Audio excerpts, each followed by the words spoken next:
Immaculata LaSalle is a coeducational high school with 840 students enrolled.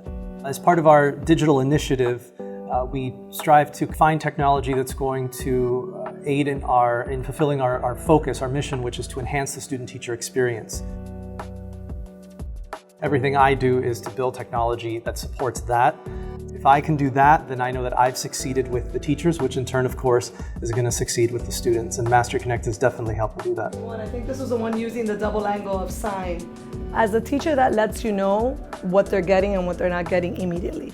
They know it and I know it. This one, more of you got answers. So they don't have to wait for the teacher to grade that exam and get back to them and let them know, well, you got 5 and 6 wrong.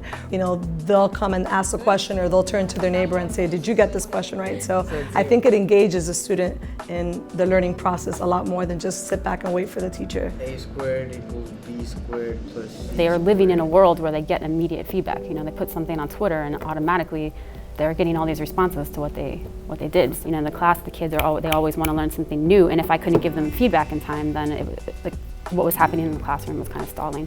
Here and the O's from here. There's only the O's here, so whatever this is your total. You know, trying to create that individualized experience is very difficult, and if you have to sort through 120 pages of a test and try to figure out, all right, who really needs help, what does the class not understand, that can take hours, and that's time taken away from the students.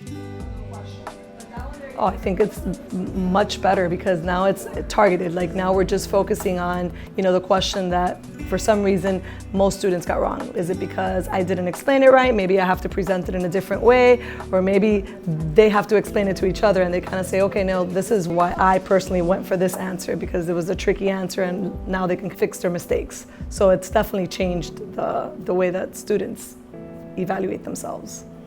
When we read about all the latest research in brain science, they say if you hear a piece of information, 3 days later, you're probably only going to remember 10% of it. So to be able to just at that moment not only provide verbal feedback, but also provide visual feedback it's just so key to student growth.